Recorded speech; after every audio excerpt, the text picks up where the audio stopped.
Thought it was. Okay. Yeah, you were recording, but I need Oh, I mine. thought that was general. Okay. Yeah, no, we have a packed agenda, so let's start. I'll call the meeting to order. And introductions. Do we need to do introductions? Well, there Um, are As we're supposed to. yeah, there are folks who are here to be giving the brief presentations for their applications. So Okay. I don't know if you can see the full list and you want to call people out and then just take it down the list. That may be the Yeah, fastest. I guess I'll do that. So I'll introduce myself. I'm Peter Danforth, Director for Lamoille County Conservation District and the board chair for the Lamoille Whisk. Um, and Dean, go ahead. Yeah, Dean Pierce, CRISP staff. All right. Nora. I'm Nora Brown. I'm the Eco-AmeriCorps member at NRPC. Ken. Ken Mink, BWQC Basin 7 and Georgia Conservation Commission. Brad. Yeah, I'm Brad Holden. I'm town administrator here in Underhill, and I represent Chittenden County Regional Planning Commission. All right, Dick. I'm Dick Goff. I'm a member of the board for Lamoille County Planning Commission. Okay, my list just got wonky. So I'll just see who's next. Mark. Hello, I'm here for an application from the Lamoille County Planning Commission. I'm an assistant planner there. All right, Aaron. Hi, I'm Erin DeVries from Vermont River Conservancy. I am the conservation director. Okay, Cliff. Cliff Jenkins, water project manager at NRPC. All right, Lauren. Hi, I'm Lauren Weston. I'm the district manager for the Franklin County NRCD, and I use she, her pronouns. Conrad. Conrad Becker. I'm an assistant planner at the Lamoille County Planning Commission. Let's see, Megan. Megan Rodier, regional planner with Lamoille County Planning Commission. All right, Kim. Kim Greaves. Oh, sorry. It's all right. The wrong email. That's not, sorry, I was on a Zoom. Oh, you're not Kim. Yeah, no, No, it's you're I'm not. not You Kim. certainly aren't. Okay, No. sorry about that. I'm just No, I'm Christine robot. Strong. I'm the, I'll change my name. I'm the representative from Orleans, I guess. I'm on the Greensboro Planning Commission, and I'm also a founding member of the Stewards of the Greensboro Watersheds. Nice. Let's see. I think I have one more. Chris. Rename.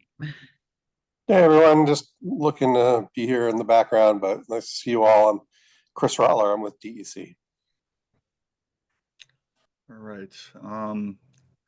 Did I miss anyone, Dean?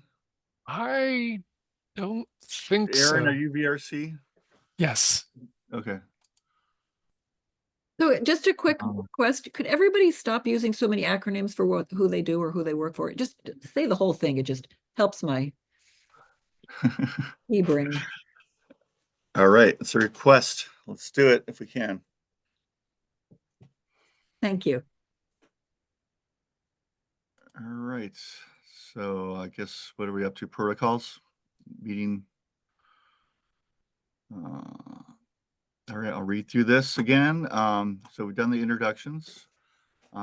As possible, book members, Basin Water Quality Council members should have in their Zoom name title the following: name, organization, voting or alternate, and pronouns if desired. Book members are expected to have cameras turned on during the entirety of the meeting as technically possible. Book members are expected to stay focused, avoid multitasking, and follow the guidance of, if you wouldn't do something in an in-person meeting, don't do it in the virtual meeting. Book members will use the raise hand function on Zoom to indicate a request to speak. Come off mute. This is an effort to make sure we are all heard in turn. All members will stay muted until called upon. If needed, a QUIS staff may mute participants to avoid background noise. And any comments made in the chat will be read aloud at the appropriate time by the QUIS staff in full for the record. Public record.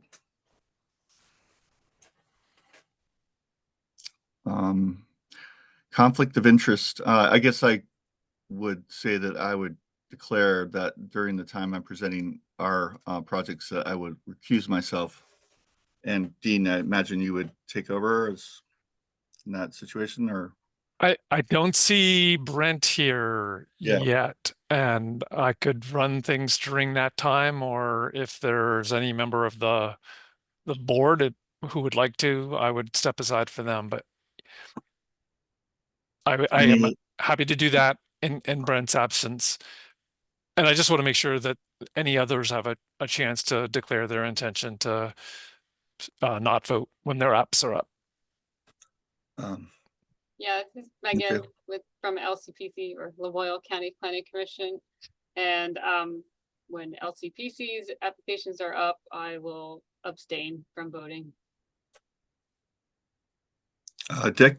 Yeah, I will not be able to vote in Megan's stead because I am also a member of the board of LCPC, of Lamoille County Planning Commission. Okay. Any others? I don't think so. This is Ken. I'll have to, when you get to the Georgia project, I'll have to abstain. Okay, sorry about that, Ken. Yeah, Ken's not the applicant, but the project is located in Georgia. Cliff is the applicant. Huh. But if you want to, I'm not gonna. Yeah, I'm fine if I'm not the applicant. I suppose I can. I suppose I can vote. Yeah, I think so. Okay. All right then. Let's move on. Review and adjust and approve agenda. I figure most people have seen the agenda. Do I hear a motion to approve it?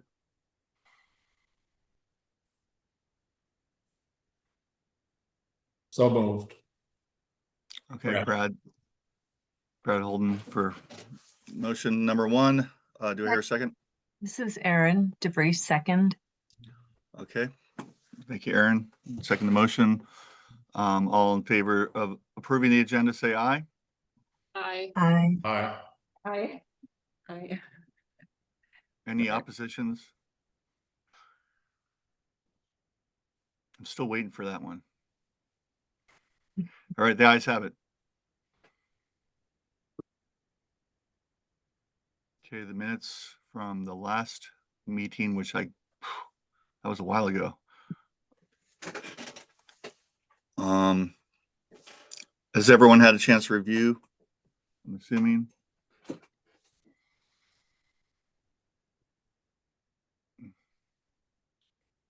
All right, is there a motion to approve the minutes from the last meeting? So moved. This is Erin DeVries. Okay, Aaron DeVries for the first motion. Any seconds? I can. Oh, go ahead. Oh, Megan Rodier, I'll second the minutes. All right, Megan Rodier, second the motion. All in favor of approving the minutes for the last meeting, say aye. Aye. Aye. Aye. Aye. Aye. That was a long eye. All those against say nay. I'm sure we'll hear maybe. Any abstentions? Is anyone wasn't at the last meeting? Okay, the ayes have it.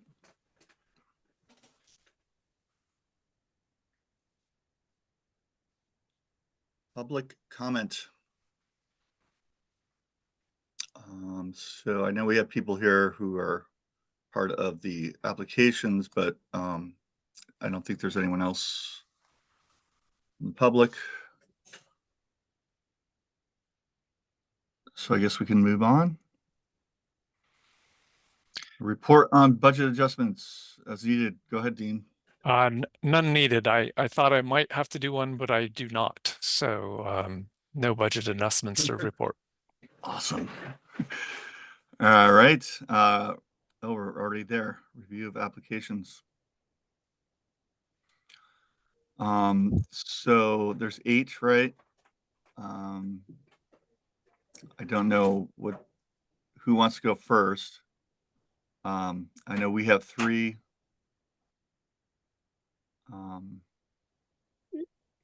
If someone's really chomping at the bit. Well, Peter, maybe we do have one request for someone, and at this rate, they may be one of the later ones. Will Marlier had some other commitment, and so he is hoping to join us starting at 3:30. So it'd be relatively late in the meeting. And if it's okay, I would just say a few remarks. I mean, you've seen these things or most of the things in the meeting packet, and I might suggest that you start with the project development request and then go from there. But just as by way of introduction, I was going to say that yes, the 8 applications, when applications come in, people provide their numbers. When I put them in a spreadsheet, I sometimes catch things. And if we get to the point of needing to go over things with a fine-tooth comb, there are instances, for example, where the design life of the project I have for my records and for the purposes of the scoring spreadsheet made adjustments because the number that's used has to be the number that the Department of Environmental Conservation's operating procedures say is the design life. But $250,000 worth of requests for the current round. But when you look ahead, it's close to $7 million worth of implementation costs. And I see it and hear that Aaron had a question, so maybe I'll stop there. Okay. Go ahead, Aaron. I was just going to ask, because there are so many applications and I read your recommendations and sort of the breakdown, and I know we have to use the WPDID number. But if there was a way to have that number and then in parentheses, maybe before the number, because I don't really care about the number so much, it would just help my memory if it said 10 bends and then 1, 2, 3, 4, 5, and then the next one, or Orleans NRCD, just so as we review them, it's just easier for me at least, and I hope I'm not the only one, to see the name and the location rather than just the number. Thanks. I've already forgotten our project ID's number, so. Yeah, I have a table that can maybe help with that, where it's got the phase, the applicant, a quick description so you know what it is and where, and then the ID number and the amount. And so maybe that's something that can be a point of reference as we go through these. And people can see that table right now, right? I think. Yeah, okay. Yep. So I just wanted to hit a couple more points. One, the phosphorus reduction that's represented by all of the applications is a very substantial 200 plus kilograms. I just wanted to say, before people have a chance to present their actual applications, a little bit of refresher on the funding context. The funding context for this basin, we have 3 years of funding awards that have been issued. They haven't been used up. We're only in the first year of the funding as far as using the project funds. And each award has a phosphorus target. And so what you can see in this table is that for the 3 years of contracts that are in place, there's a phosphorus target that totals 115. And then the project funds are about $1.7 million. We can come back to these, but $1.7 million for the 3 years that are available. Now, this is something to keep in mind. The funding awarded to date is about $380,000. Now, there are some pieces of that that I don't think will, that could be taken off that. There's a project in Jericho that doesn't seem like it's going to happen. So maybe it's 360,000. But anyway, 380, and associated with that is 141. And so that could look really good in terms of phosphorus reduction.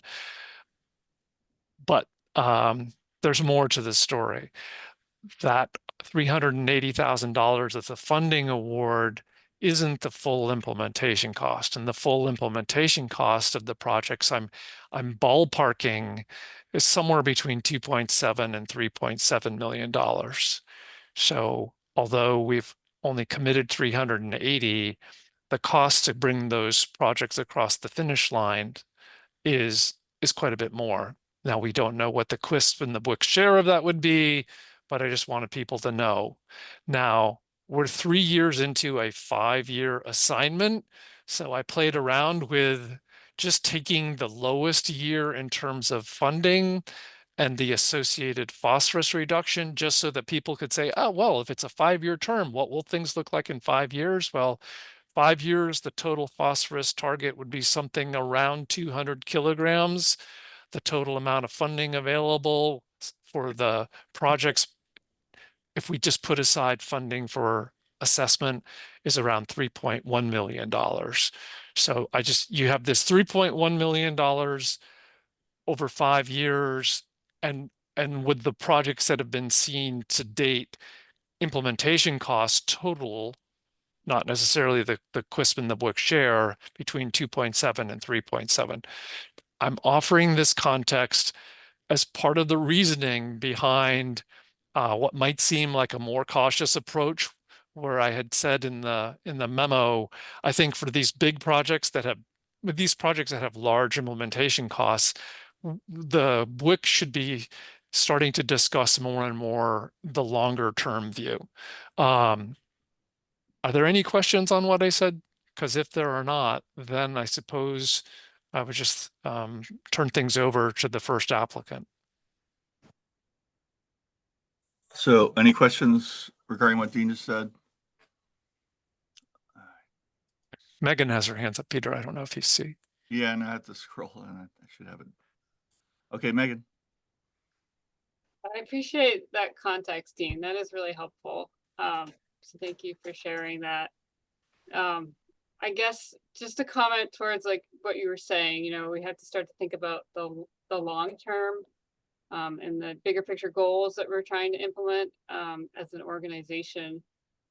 And I guess I can't help but feel that we're, you know, so some of those costs, you know, you probably saw an email from me, like when a project's only at a 10% design level, or maybe it's not even at that point in some cases, and applicants just trying to apply for like preliminary design funding, you know, but then we're basing phosphorus reduction and kind of this bigger picture off of the cost of all the phases, but you don't really know what it's going to cost at that point.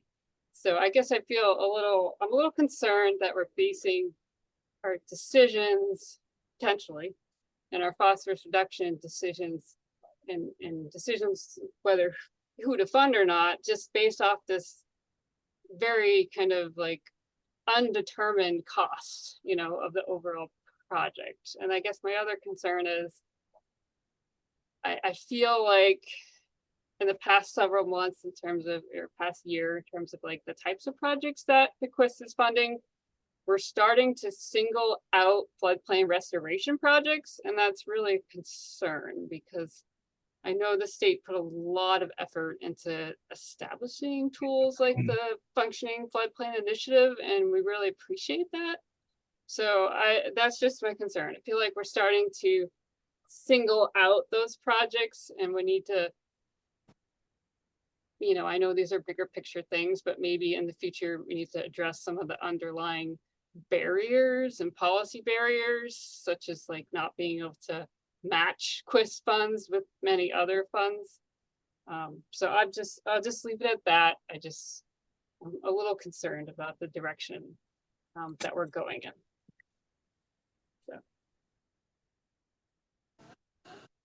Yeah, I hear you, Megan. It's, you know, there's a lot of stuff that happened before this, this model, you know, that, you know, we had all these projects ready to go, but the phosphorus and, you know, what's considered to be phosphorus worthy doesn't always work out. And we put a lot of work into certain projects to get to, you know, to final stages. And yeah, I hear you.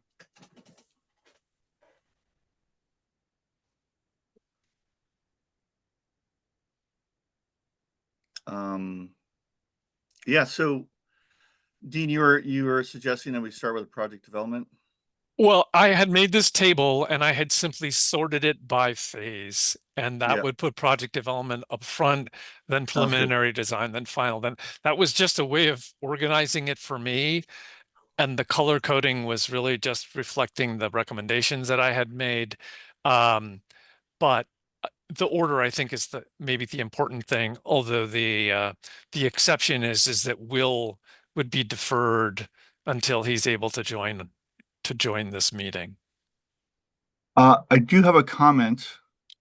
So in this table, it looks like we submitted 3 grants,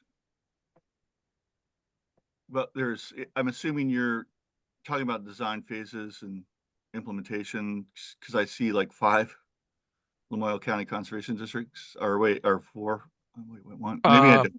Oh, maybe I'm reading it wrong. Yeah, so the planning commission. Oh, sorry. Never mind. Your names are too similar. Yeah, small print. And I'm still getting used to these glasses. Well, this is a very scrunched up table. My apologies. No, it's okay. All right, so yeah, I think we should proceed, I guess, as is. Although, do you think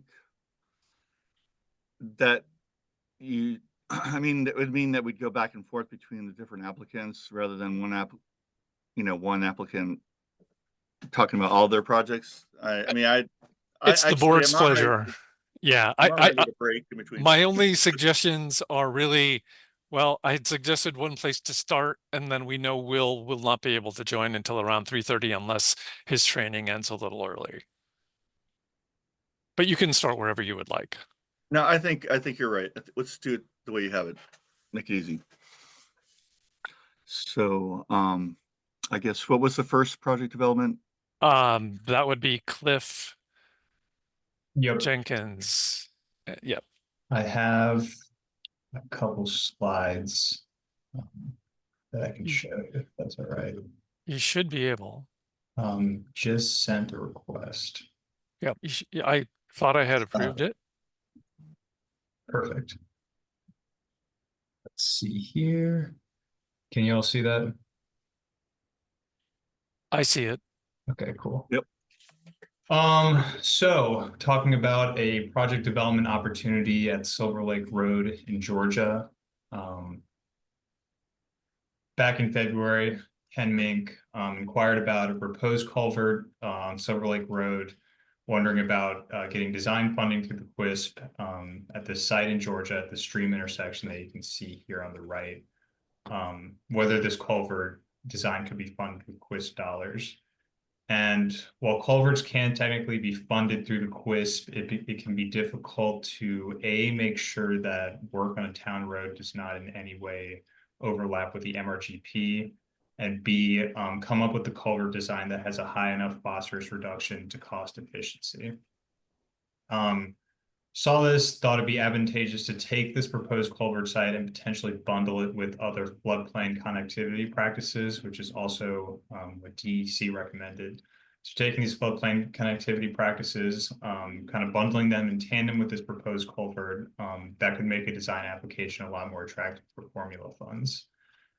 So in order to go in and see what opportunities exist for this floodplain connectivity, I applied for about $6,000 worth of project development funds.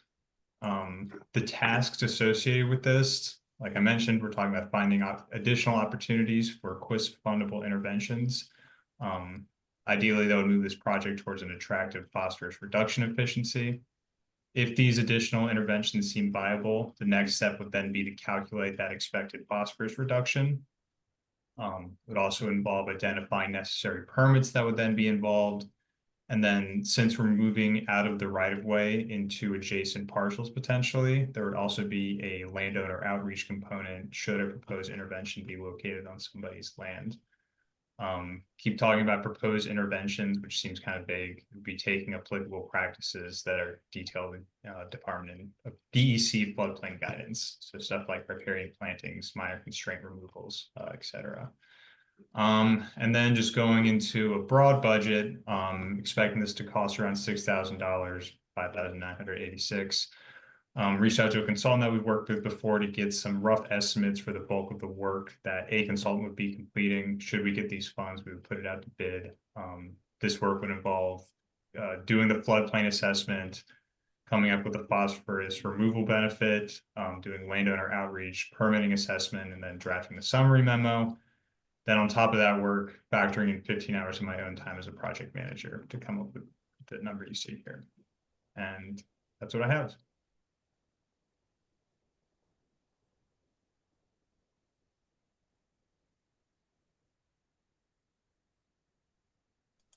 I'm muted, sorry. Right, so any comments or about this?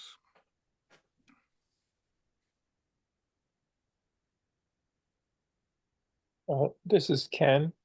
Cliff, are you talking about floodplain work north of the road or south of the road? I don't have an idea of that myself. I think that would be something that the consultant would make clear. Okay.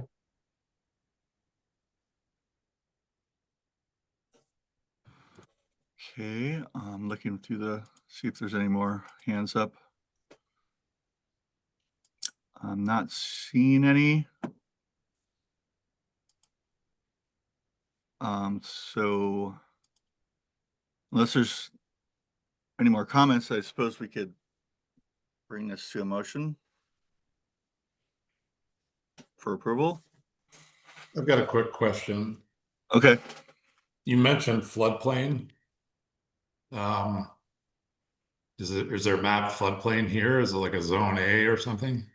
I haven't looked at that myself, to be honest. Yeah, I don't think it is. And the only reason I say is I'm like way too familiar with this section of land in Fairfax and Georgia, because I've done when I was a surveyor, I've done quite a bit of work right there. And I've actually I'll just throw out the fact that I think I've done some pretty extensive topography work there too. I'm trying to remember that culvert. How large is it? I'm sorry, I should have this information in front of me. That's okay. I just don't remember it being that big, I guess. And I guess my only other question is if this is hydrologically connected. I believe so. It's definitely yeah, I mean there's a stream crossing right there. It drains to the Lamoille. The culvert is a 3-foot culvert. Yeah. Yeah, I know where it goes. There's definitely wetlands in the area. I know that for a fact. Just throwing that out there.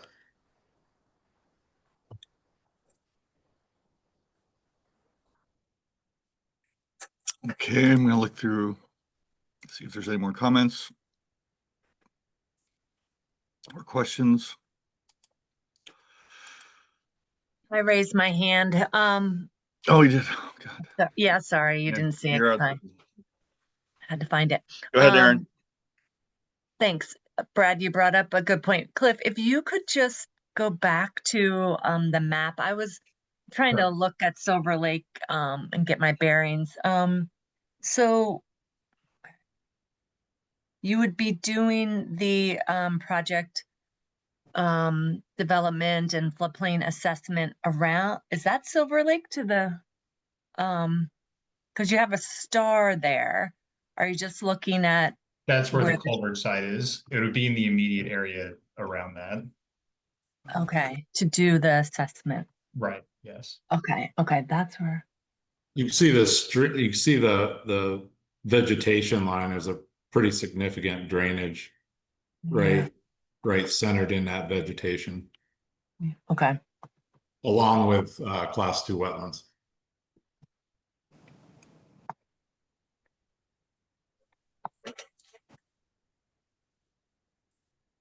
Thanks. All right. Try to scroll through everyone. Go ahead, Dean. Were you about to say something? Oh, Ken. Yeah, just FYI, where that white road ends on that map is where we've conserved 170 acres north of that point. Excellent.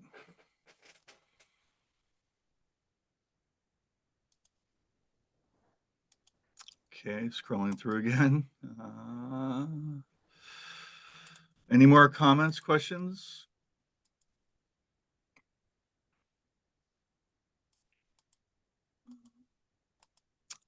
Not seen any.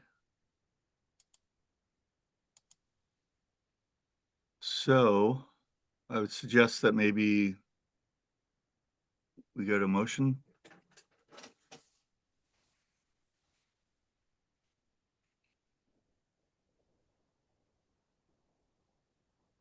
I'll make a motion to approve the project development application request. Megan All right. Rodier. Megan LCPC. Rodier. Megan Rodier has made the first motion. Do I hear a second? I'll second it, Ken Mink. All right, Ken Mink seconded the motion. All in favor of approving this project, say aye. Aye. Aye.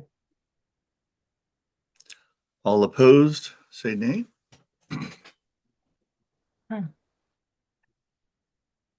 was that, Aaron? I'm still trying to figure it out. Oh, okay. Well, I think, do we have? I'll say yeah. I'll say a yay, a yes to funding it. Yes. Okay, Aaron.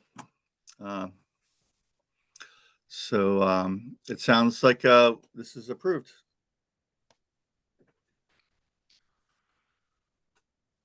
Dean, I think you're muted. Yes, I was just going to say it might be helpful if there is a specific number, because we want to show that a threshold of 5 was passed. And so maybe if it could just be, if people could just say again if they voted in favor, Okay. so that there's no question, and that would help Nora with the minutes. All right, repeat that again. So Just if you could just, could those who voted in favor say their names so Nora can get it in the minutes, and there's no question, and there should be at least 5 for it to pass. names. Okay. So the first motion was made, I believe, Megan, right? Or Yes. Right. Megan Right. Rodier. But with the And then- actual vote, that's what I'm thinking. Nora would want to be able to say, yes, there were 5. And if someone would say which 5, with these, there has to be at least 5. So I want to make sure that it's not just. Okay, all in favor, say aye. Aye. So Aye. Aye. unanimous aye. Okay, Nora, I think can see 5 hands. The hands are helpful. Okay. Thank you. Don't be shy with the ayes or the nays. All right. Well, so this project development has been approved. I don't know, Peter, maybe would you want to turn things over to LCPC to have them, since they have a slug, and if you want to deal with all of the applications from a particular applicant, then that would be fine. Or do you want to take yours? Orleans, like I said, Will is here now. Is there someone, I'm trying to remember if there were splitting responsibilities. So you're suggesting that we change the order? Well, on the table, it was Caspian, and that's the project that will be addressed. So we know that we wouldn't take that. The next one in the table that I had was LCPC, and you could Okay. do LCPC all of their project at once, or you could just continue down the list that I had. I can ask Megan, and if that's something that you want to do. Do you want to do all of your projects at once, or do you want to have a break in between? That's fine. We have Mark and Conrad here who have some presentations prepared. Okay. They assisted with the applications. So, all right. So if it's all right with you, Dean, let them go ahead and just present all their projects. And I think they should be able to share, but if you have any issues, let me know.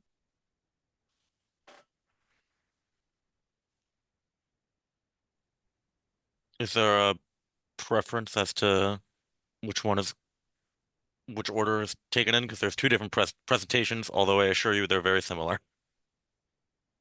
I'd leave that to you. Okay. I can share my screen and start it off.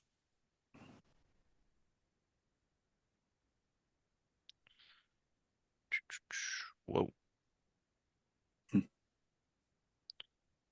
So many things have showed up on my screen. All right. Let me begin. If I can. Well, we see Westcombe Road floodplain restoration project. Perfect. That's exactly what we're looking for. All right. So hello, my name is Mark Mastrangelo. I'm an assistant planner at LCPC. And this application is for a floodplain restoration project along Westcombe Road, and it is for preliminary design funding. So the project area, you can see a quick mapping here of the road and the floodplain, as well as the parcel at which the project would be occurring on.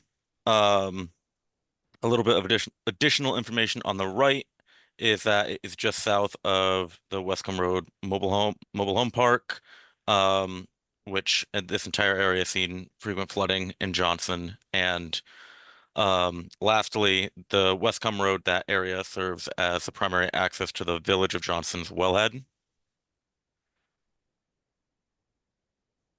A little bit of project background.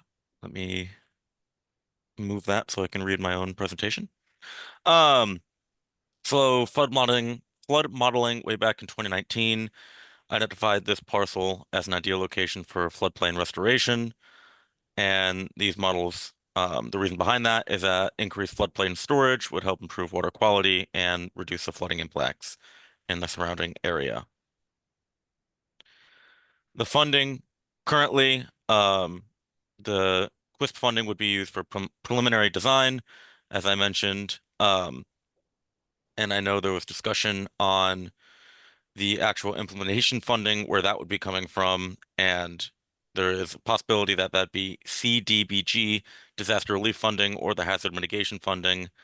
And neither of these programs are claiming of phosphorus credits, so there would not be any overlap there. Our current estimations are likely inflated in our experience with these engineers, and we hope that with this additional funding through QUISP, we would be able to get more accurate estimates that could then better fit the efficiency required for future funding. The scope is a restoration plan, so there's primary planting of the floodplain, planting the river corridor, and lowering the floodplain. This quote was provided in the application as well. Up next is the project benefits. As mentioned, the phosphorus reduction estimated at 44.9 kilograms a year and an annual 22.5. looking at ecosystem services and climate resiliency. The project would increase the floodplain storage, which would, as I mentioned, decrease the flooding intensity in the village center as well as the surrounding area. And then the clean water would also support healthy aquatic ecosystems. When looking at recreation and community, the project would protect recreational areas, which includes the Westcombe Skate Park, which is right on that same parcel, and then Johnson's downtown center or village center. And in community aspects, it would also protect the mobile home park and protect the wellhead access that I mentioned earlier. This was the provided timeline that you can look at there. And that is all I have for you.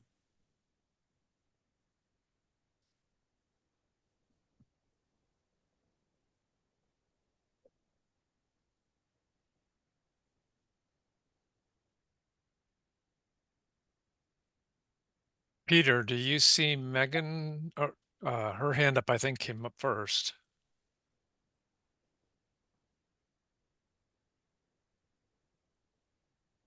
I just want to add for just a little bit more context that there's also so on Westcombe Road, just kind of south of the lowering the floodplain area, there's also a undersized culvert there as well, which they would certainly look at upsizing that too as part of the preliminary design plans, because it has backed up a lot and caused flooding and a lot of scouring there as well. So I just wanted to mention that.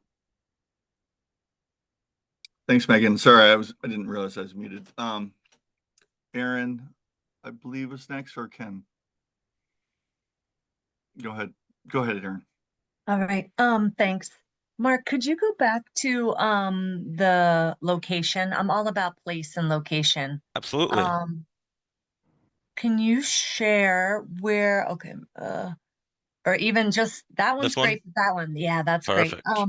Where is that wellhead? Is that on the map here that we could see? Storage. I believe I cropped that out to get a closer look. Okay. I'm not sure its exact location, but I know the road, if you can see my cursor, Sure. curves a little bit more to the left. Okay. And then it looks like there is, okay, 10 acre secondary storage flow, primary culvert, erosion culvert. There is some type of structure on this parcel up in the upper left-hand corner. Is that's outside of any floodplain restoration work, is that correct? I believe so. I believe it is limited to this area. However, I'm not for Okay. certain. Okay. Where the orange is that what you're referring to? Yes. Okay. I really like this project, mainly because if you move upstream on the Lamoille, the town or the village,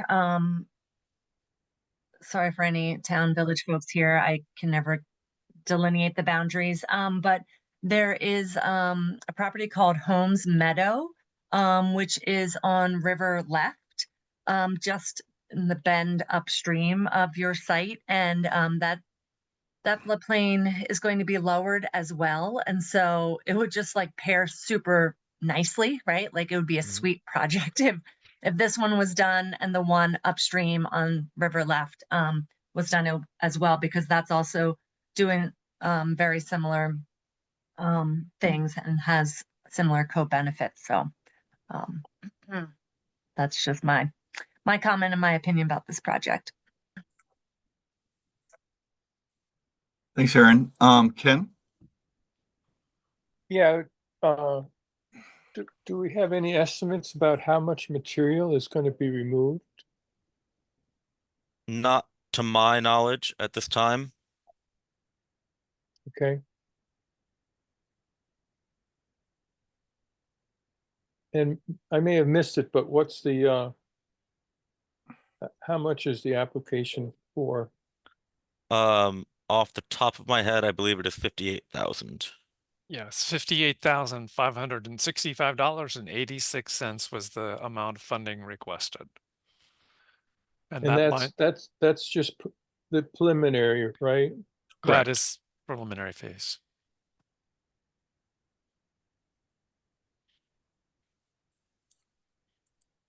All right.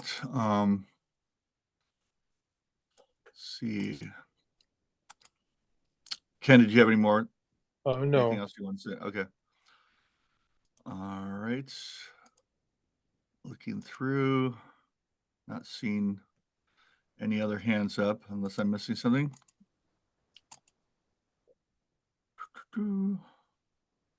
Actually, if I could just raise my hand Sure. through my voice. I did get emails, Megan, thank you, but I have to say, and juggling a bunch of different things, I can't remember. I glanced at them, so I'm going to ask a question that you maybe answered, and that is, in terms of the funding sources for implementation, can you give me an idea of what amount you think you would end up seeking from the QUISP?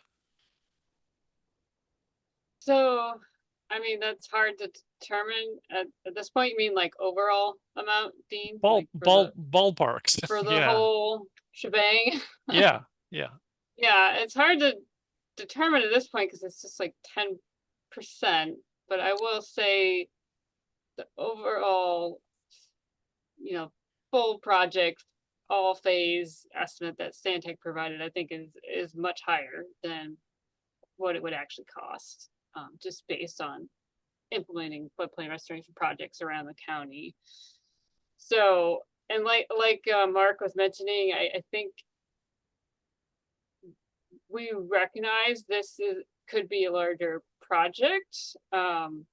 So we certainly, we wouldn't expect the QUISP to fund it, the whole implementation phase, and we would probably be seeking other funding sources that would be non-TMDL reporting sources. So I can't give you an exact number, Dean, at this point. It's kind of hard to say. Proportion. I mean, well, if again, sorry to hold the floor. The estimate so far is 2.4 million, which you're saying you think is high. Do you have your version of the number? What do you think it would cost to implement? I think it would depend on what comes out of the flood modeling. So, because this is just a conceptual design at this point that we feel really needs a lot more, like it needs appropriate flood modeling for this particular scenario. So it would depend on like what was the end result of the preferred alternative that came out of flood modeling that would happen as part of the preliminary design and analysis.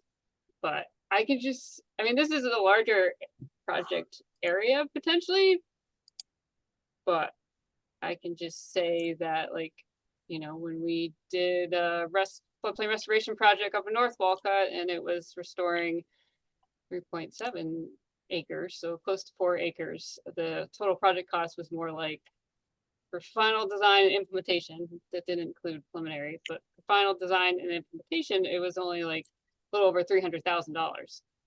So that's why I think these figures that we have need to be refined as part of the preliminary design process. And I think they're way off base. But unfortunately, that's all we had, at the time. Okay. So yeah, it's helpful to me to understand that by the numbers being on the high side, it's a factor of 10. That tells me how much above what you hope it would cost the estimate is. That's okay. That tells me something. Yes. So maybe more like 500,000. Is that a ballpark number for you? And with the idea of basically maybe some alternative funding for implementation as well. Yeah, my recommendation to the council was this would be something that, because the numbers are so large, I wasn't foreseeing a conclusive action, but you've come back with information that I think could affect my recommendation. And so I don't want to leave you hanging, and I don't want to make it seem like there's any, that the Basin Council is taking action that's contradicting a recommendation of staff. So I'm certainly warming to the idea of recommending that, oh, this is far more attractive than it seemed like when we saw the numbers of estimated costs that are included in the application. So that's the reason why I'm probing so much into that. But maybe I've said enough, and I'll let other folks get their questions in. Okay, thank you. Okay, I see. Lauren and Brad and Ken. I think Lauren, were you first? Yeah, I am. And Peter, just so you know, it actually shows up on the screen as the first, it shows up in order as when people put their hands up. Fun fact about Zoom. I know. I gotta fix my view. I just want to kind of back up Megan Oh, there we go. here. Like, it's way too hard to estimate full project costs. Honestly, like the whole way through. Like you're gonna get an opinion of probable cost from an engineer during final design, but I just had an experience that like it was a $500,000 difference between bids from contractors, and it's just like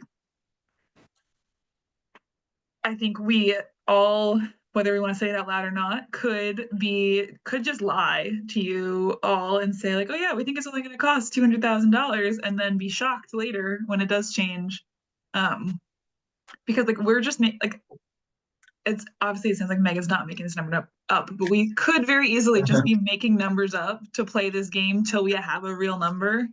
And I know that's not what anybody likes to hear, but I think it's just like things are so volatile right now, and it's so unclear what's going to happen. And like if you're only at 10% or 30% or 60% final design, like you just don't know on some of these projects. So that's my 2 cents. And yeah. Thanks, Lauren. And thanks for reminding me to go to gallery view. Now, of course, I still don't know who went next. So I think it was Brad. Sure. If it is the order, it'd be Brad, Ken, and Christine.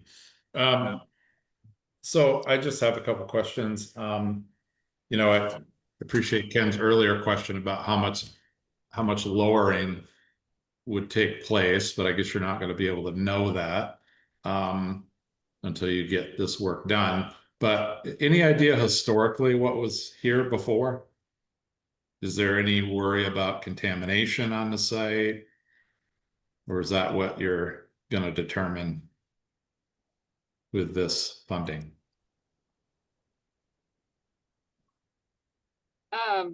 So the area where the floodplain would be lowered, it's kind of just like south of the skate park area. So I mean, I don't think we're not aware of contaminants like on site. It's just kind of a green space right now, and then you have the skate park above that. I just, taking a look at the Beers Atlas and things like that, historically or maybe even the old sandboard insurance maps, I'm just curious, why is this open field here? I know it's prone to flooding, but was there something there in the past that you need to be concerned about? And then I wonder, I know the river just rages here, and I'm 100% in support of more floodplain. Don't get me wrong, but I just kind of wonder about how much capacity is it going to make a difference? And I suppose anything makes a difference, but those are just kind of some things that run through my mind. It's like, well, why is this a field and hasn't been developed, and was there something there before? That's just final comment.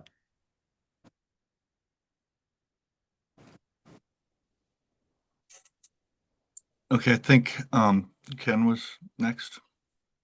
Yeah, could you bring up a slide of the breakdown of the $58,000?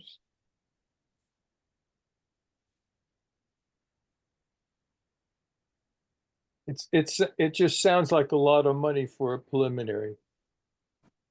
What slide are you looking for? A breakdown of the 58K. Um,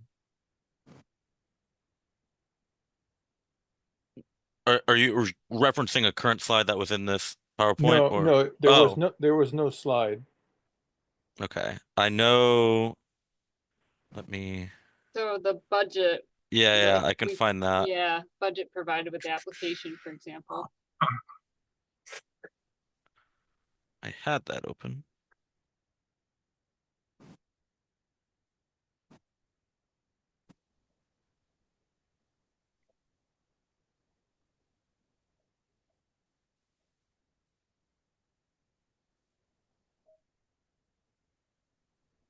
Ooh.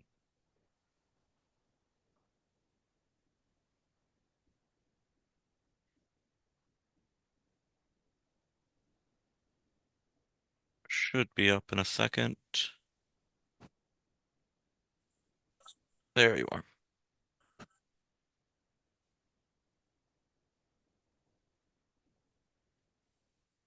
And I can zoom out or scroll through this as you'd like.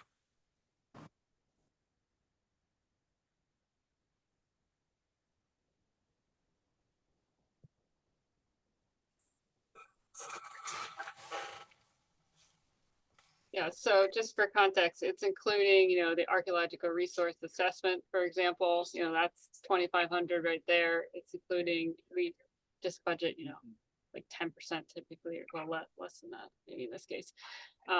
We only budget up to 10% typically for grant management time, and then the rest is the consulting time. Yep, it's Mark's showing now, about a little over 50,000 for the engineering time, essentially, for whoever ends up being the new hired engineer on the project. Dean, just so I understand, I didn't think a preliminary design was 30%. Am I off base there? Preliminary design is 30%.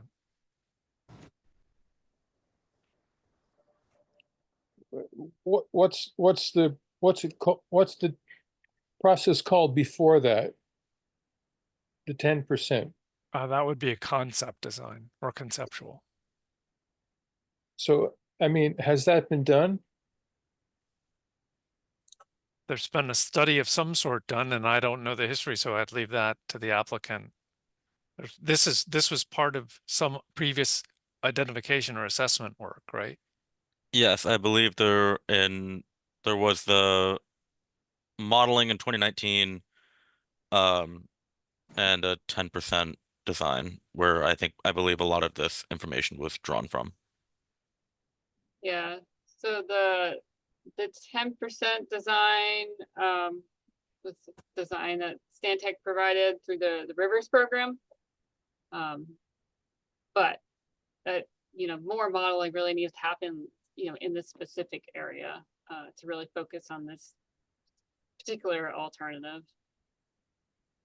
And like I said, I think refining the cost estimate with a different consulting firm who may be able to provide us a slightly more accurate cost estimate. That's all I'm going to say.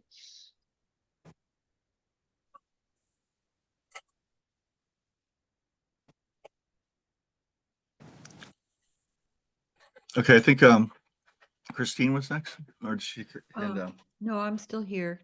Can you hear me? Yep. Okay. I just had some systems questions because I'm new at this. So to get a floodplain engineering study, who does that? You can do that for any water body? Engineers do that? Megan? Yeah, so we would go through a competitive procurement process, RFP process, to hire an engineering firm, but SLR has done general flood modeling in this SLR? area. Who's SLR? Yeah, they are a consulting firm. They used to be called Mylone and McBroom, and they've done a lot of flood modeling in Lamoille County along the main stem of Lamoille. river, and they're starting to do some additional flood modeling along the Guion River Before as well. 23 and 24, they were looking at that. Is that right? Yeah, they did some initial flood modeling in Johnson probably back in 2018 time frame, and then they've been hired through LCPC under EDA grant to do some additional flood modeling, but that's also looking at other areas too, like MBDA and some areas under NRPC's territory as Okay. well. So to restore a floodplain, you lower the level of the land that's there so the water flows into it, I'm assuming. And then you add vegetation that will create a habitat that's more like a natural floodplain. Am I understanding the process? So you just do a lot of planting and Yeah, so the flood modeling kind of looks at different intervals in terms of, you know, if you lower the floodplain by X amount, you know, say lower it by 2-3 feet or whatever, you know, then you would provide floodplain storage, you know, areas for like debris, things like that to settle out. And yeah, just provide more flood storage capacity as well. But yeah, the idea is it would be planted and restored. And do they save as a well floodway? afterwards. Do they save a floodway in there? Or identify a floodway?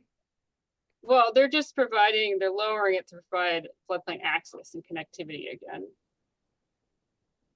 And sometimes there's, not necessarily on this site, but sometimes there's like old flood chutes, for example, on some of these, you know, floodplain restoration projects, and they actually kind of restore the historic flood chute to provide like an overflow area for the floodwaters.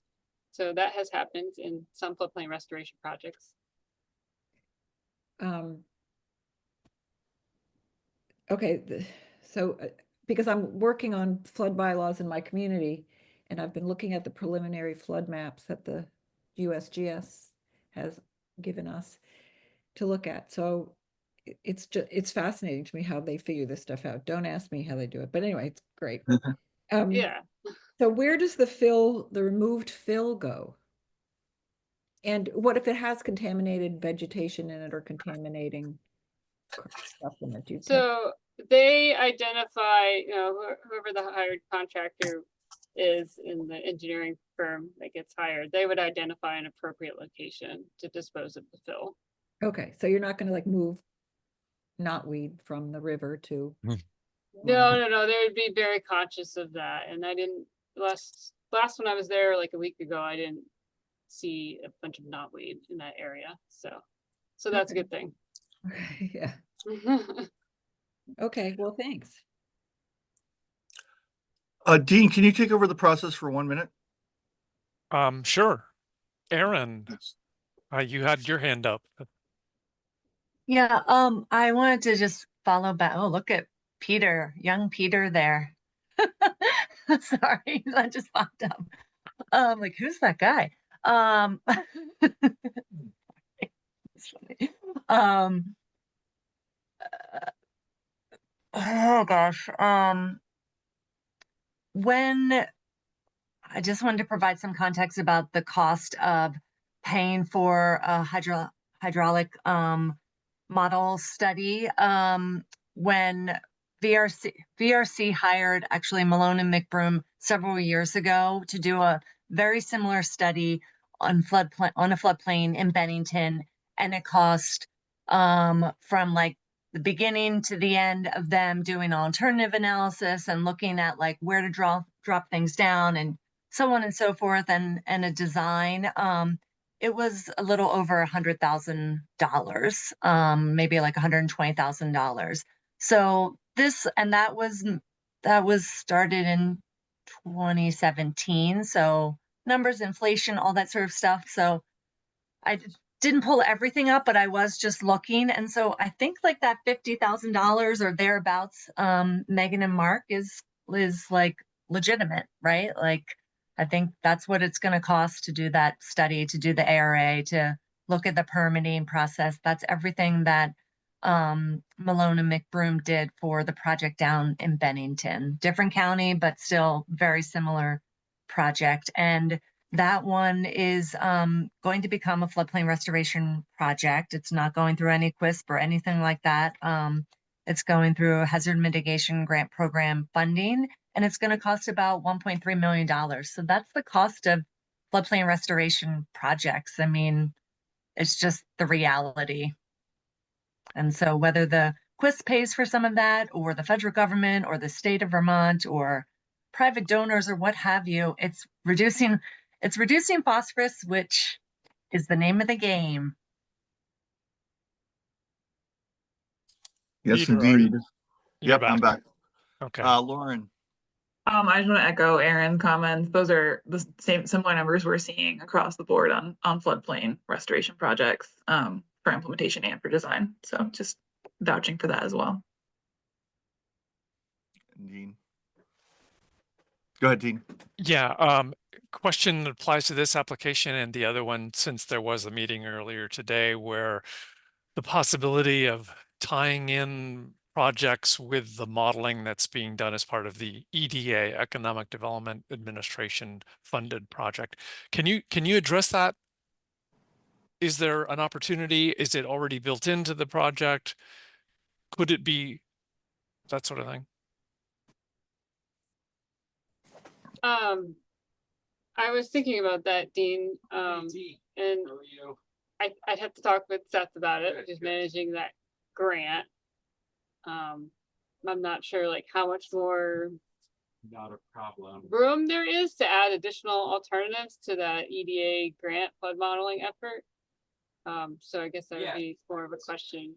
Okay, because Seth behind me, who can hear now. I can see him, and I can, yeah, because what I thought I heard at that meeting, there was a meeting for everybody else to understand what's going on. There was a meeting held earlier today where I thought what I heard was that organizations, communities could feed project ideas to the RPCs, and the RPCs were then going to take them to SLR, the consultant who's doing this river modeling work within the Lamoille. And it just strikes me as that, well, maybe there's an opportunity. And anyway, that's why I'm asking about it.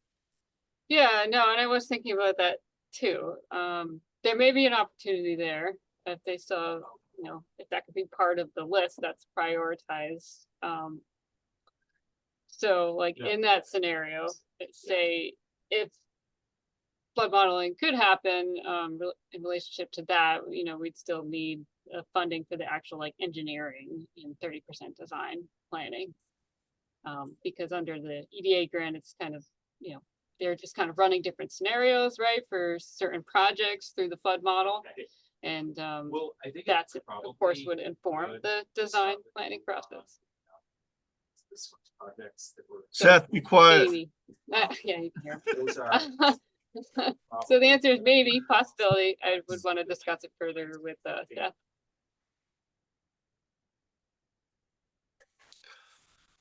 Thanks, Megan. Brad, you were next. Yeah, I think we shouldn't also lose sight that FEMA is in the process of creating D-firms on the whole Lamoille watershed, right? So we've seen some draft maps. I've been through this process in 2011. The next phase will be preliminary maps that we'll review. But I can tell you right now, CDM Smith, I think, is maybe a different contractor, but I think that's who started this process with FEMA. They've completed cross sections all down to Guyon and Lamoille. That's all happened in the past few years here. So I'm hoping that we're not really crazy about the communication we've received from FEMA regarding the new D-firms, but there's a lot of work that's been done. And these are, high levels hex-res studies and everything else. So I'm just hoping that's going to progress a little quicker. Has anybody seen any? I've seen some draft maps of the Lamoille watershed here in Underhill, but I haven't seen the entire. Has anyone seen anything come from FEMA yet?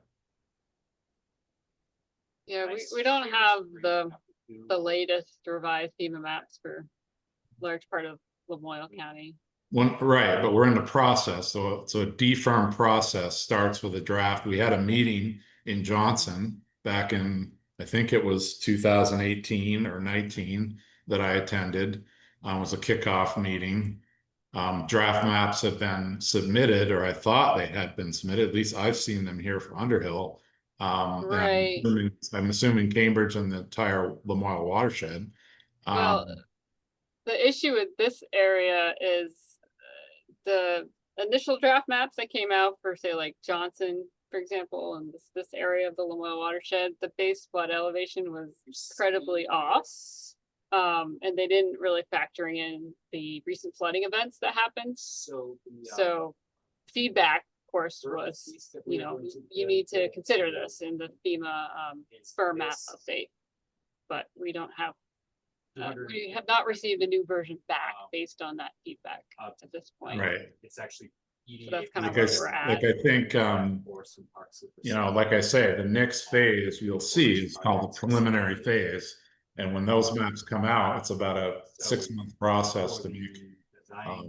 Richmond went through a similar process in 2011, where FEMA actually raised the base flood elevation of the Winooski, not taking in certain characteristics, and Richmond actually fought against that and reverted back to the old maps. But anyway, I just think people should keep an eye on, and if anybody sees anything, I'd appreciate you emailing the group. So But I can speak because we just had a meeting with USGS and they showed us the preliminary map for Greensboro and said, do you see anything that's out of sync with this?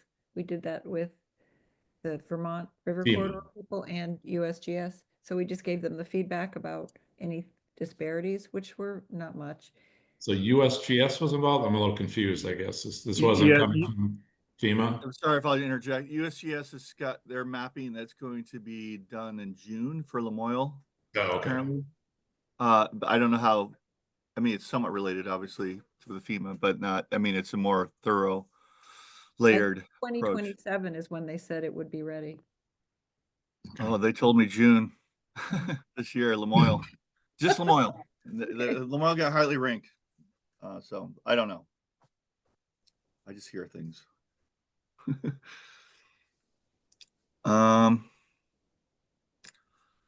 Okay. It's been a good discussion. We are at 1:14, so I mean 3:14, so it's going to be, yeah, lengthy. I suggest that, you know, unless there's some really serious comments, that we kind of decide to make a motion to approve or disapprove.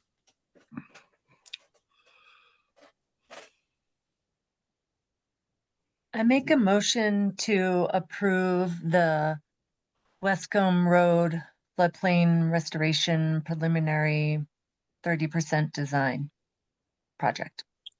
Okay, Aaron has made a motion to do what you just said. I can't repeat that. I'm not going to. Do I hear a second? I can second it. Ken Mink. Okay, Ken Mink, you have seconded the motion to approve this project. Do we want to add, do you want to specify the amount in the motion? Sure, that's a good idea. So Aaron, you want to start with the motion? Do you know what the amount is? That will take me a second to get that number up. Hold on one second.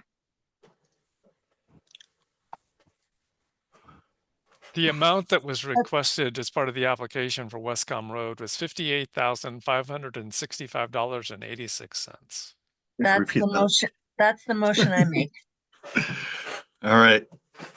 Aaron has made the motion to approve the amount for this project. And as Ken, were you seconding it? Who seconded it? Yeah, I can second the amount. Okay. Yeah. All right. All in favor of approving this project, say aye. Aye. Aye. Aye. All opposed, say nay. All the ayes have it. Congratulations. Thank you. Thank you. And, Thank you, Mark, Do you have for any your presentation. questions about that? So do you want to keep in order and have Conrad go next? Yeah, Guion Confluence Project. that sounds good.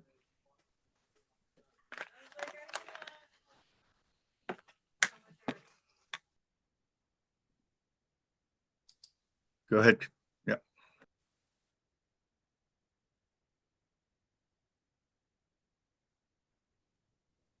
All right, can you see my screen? Yeah. Barely.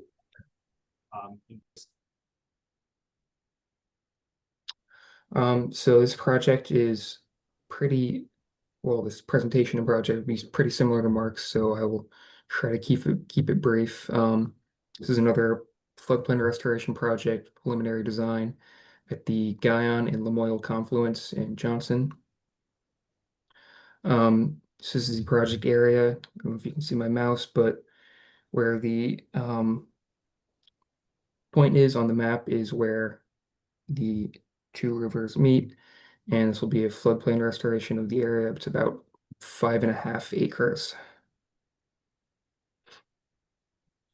So flood modeling in 2019 identified this area for a possible floodplain restoration, and increasing the storage of water in this area would increase or improve the water quality and help to reduce flooding impacts. This area was very heavily impacted by the July 23 floods. So the preliminary design would be funded by QUISP. I think the amount requested is $57,967.61. For the implementation, be using CDBG disaster relief funds or hazard mitigation, which don't claim phosphorus credits. And the implementation costs would be determined during the preliminary design phase after further analysis and flood modeling. So the Stantec estimates were, again, a little overinflated. So the Lamoille River hydraulic flood model identifies this location as an area for restoration to improve floodplain access and flood storage. So this project would plant floodplain, lower it, and plant river corridor as well.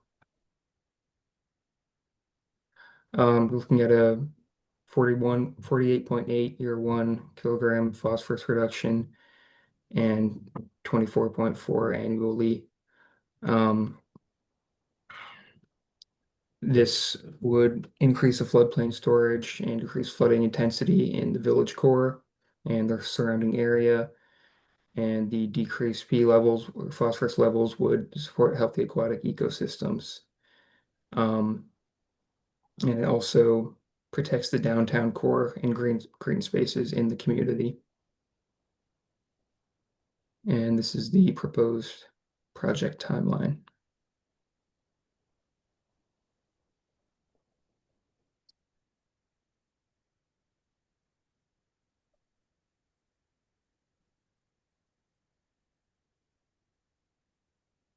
Okay. Can we see the area again? Yep. Actually do it. This building. Yeah, so for a little bit of context, the Guion Confluence area is so like part of it's the, you know, the former Sterling Market area. So it's kind of comprised of a bunch of buyout site locations. So you've got, you know, the Sterling Market area, which they're taking a buyout. There's the Union Bank. Yep. There's the health center that used to be there. They're all in the buyout process. So this particular floodplain restoration project is kind of focused at that confluence area where there's a number of properties going through the buyout, and the town would then assume ownership of these properties. So there's a real opportunity for, you know, more green space, more floodplain access and restoration in an area that has traditionally been very developed and, you know, filled in with a lot of fill. Managers and to make sure we make it to them for the July 15th, for that one when we get into the July billing. Because All right, it's sorry. Aaron? Thanks, Conrad. And I'm just curious, I can't quite see on this map here. It looks like the squiggle is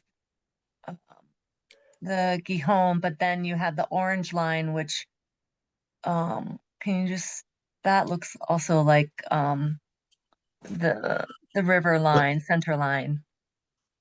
Can Yep. you just, I'll confirm that. so the orange is the Gijón, and then the red squiggle that's running through the green is what? That'd be the Go ahead, Megan. Lamoille. Yeah.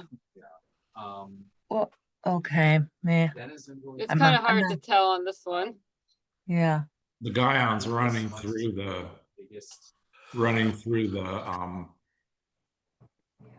just north of, or just west of that gas station by the Sterling Market, and Yeah. the Lamoille's the big one. Yep. Yeah. Right. Yeah. Right, yeah, Lamoille's the one. Lamoille's the one crossing under Railroad Street Bridge. Yeah. No, what's the orange line coming down from the top of the map? What's that representing? Oh, I wonder if that's the watershed boundaries. Okay. See how there's a thick Yeah. watershed boundary line? Yep. Okay.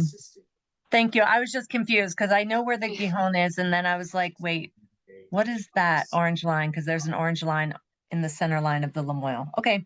Thank you. Just again, trying to get my bearing. Yeah, well, Johnson's confusing in general. But yeah, I think this is a great project personally. It needs to happen. Just putting my 10 cents there. All right, let me see.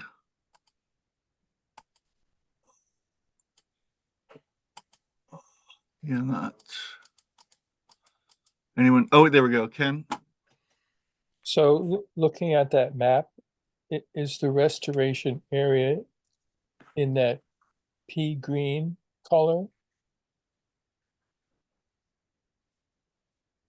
Green color. So I can pull up, I have the Stantec map with the like exact parcels, which I can pull up. I think that's a wetland delineation. No, that's hydric soil. Oh, hydric soil. Oh, it says class 2 wetland. It says hydric soil down at the bottom.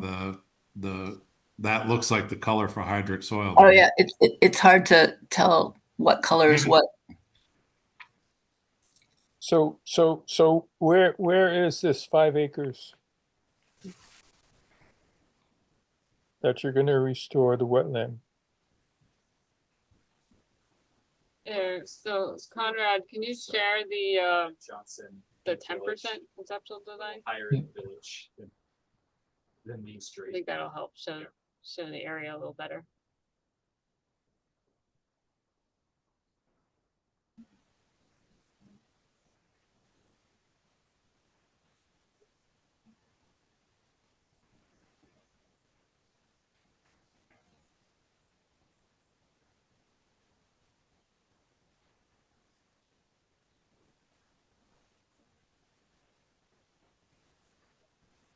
You see that?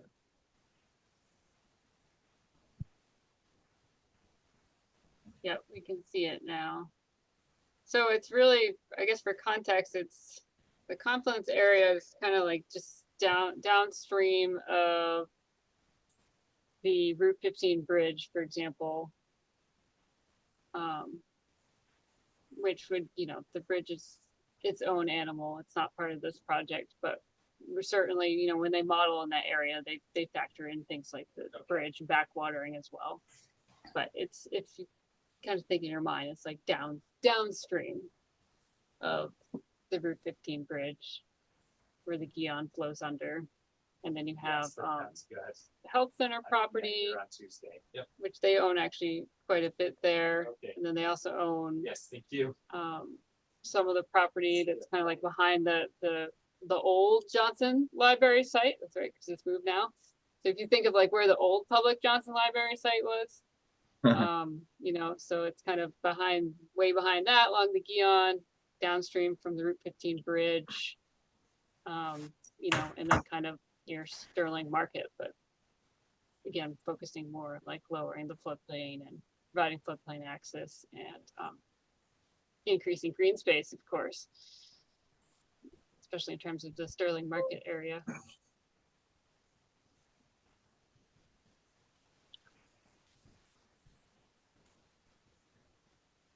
Right.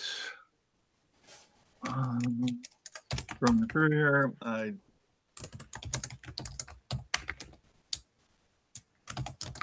any more comments or questions? Serious typing going on. I'm just curious what that contour interval was for the finished contours, but I can't quite read it. Just zoomed in on it over the Sterling Market. We could see the contour intervals. I was just curious.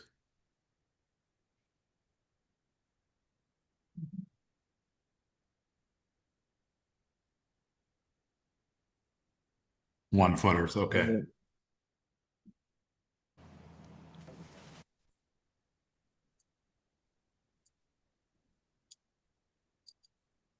Okay, Ken?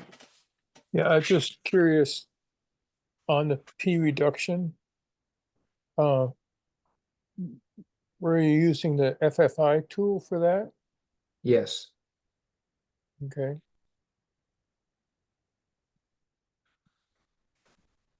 All right, so I'm going to remind us of time again. It's 3:30. I definitely can't stay after 4, and I have to present. So, I don't know. Is there more comments on this or questions?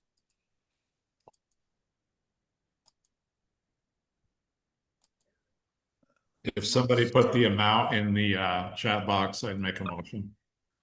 Okay. Can do. Brad's requested that.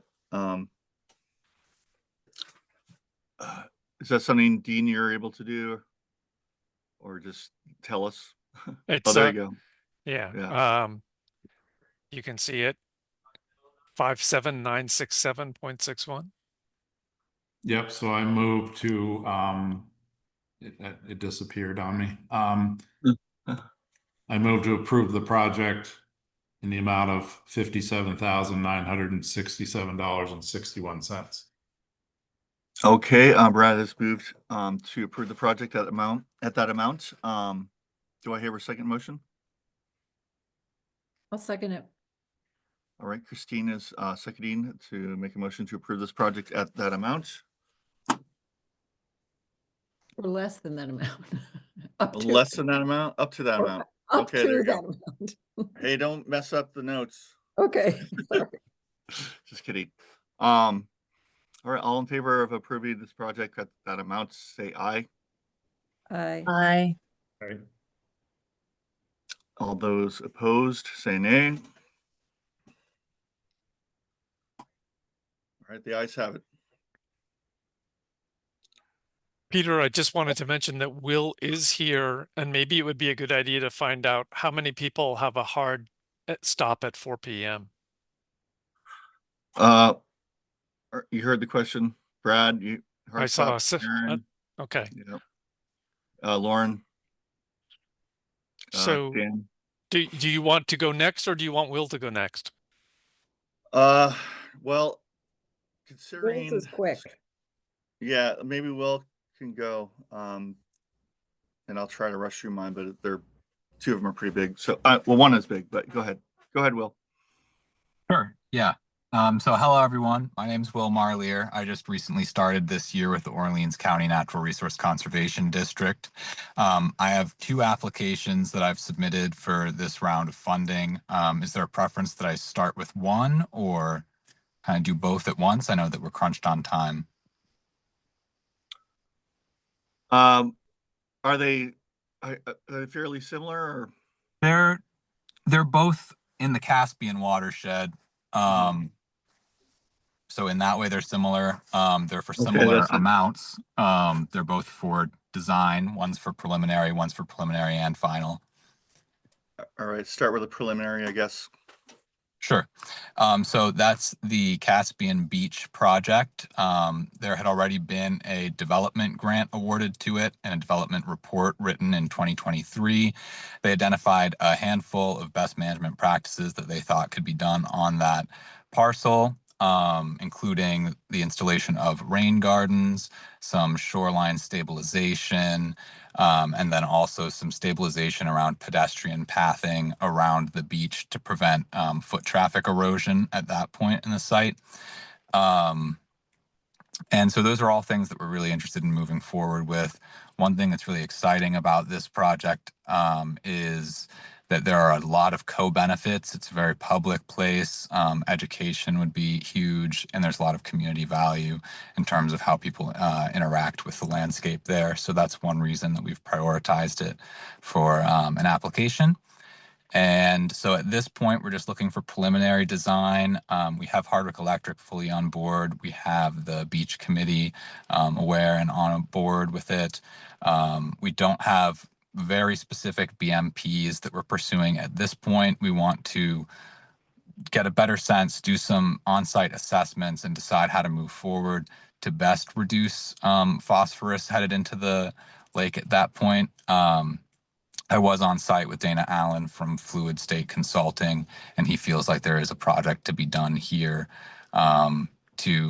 One thing that he suggested that wasn't captured in the original development report was installing some kind of feature to capture stormwater running off the parking lot there, because you have the outlet from the dam there going kind of fully around it. You have runoff going back and forward, so both directly into the lake and then into Greensboro Brook there. So there are a lot of exciting options to consider, and I believe that the request was just north of 10,000. I think it was maybe 11 or 12. All right, thanks, Will. Looking for comments, questions. Not seeing any so far. I just dropped the amount of the request in the chat. 10,875.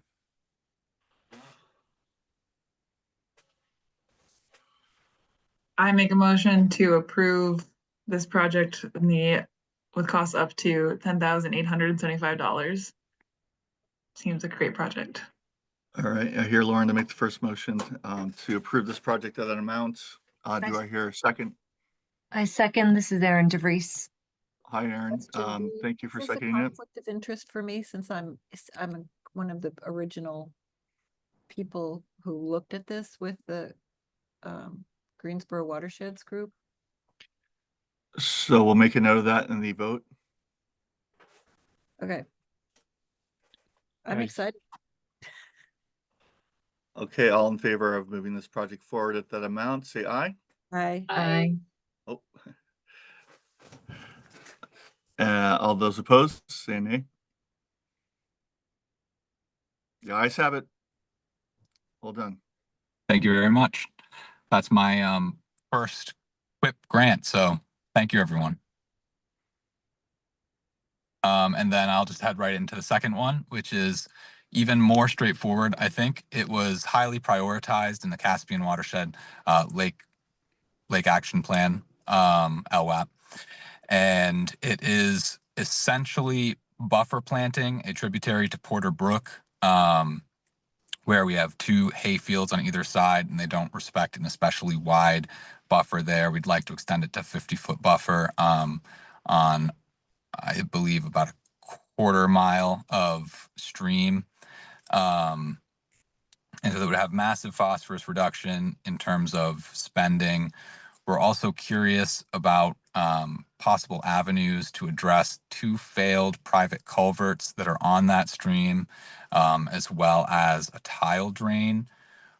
We understand that those aren't always QUIP funded fundable practices, but it's something that we're curious about that we would like to look into if there's any room for that. Otherwise, I think that the buffer planting itself is well worth the time.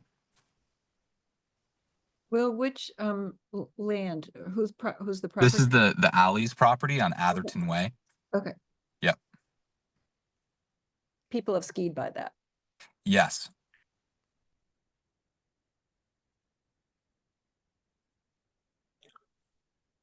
Okay, I'm looking for comments. Aaron, were you with your hand? Yeah. Yeah, I have a question of Will. So you plan to widen the buffer to the brook there by riparian buffer planting? Is that what I heard? Yes. Okay. What's the name of the brook again? So Porter Brook, it's not directly on it, but it's a tributary to Porter Brook, Okay. which runs along Gebby Road. Porter Brook does, and then this one goes off. It kind of comes down from Bar Hill Nature Preserve and then down into Porter Brook. Okay. Thanks. Mm-hmm.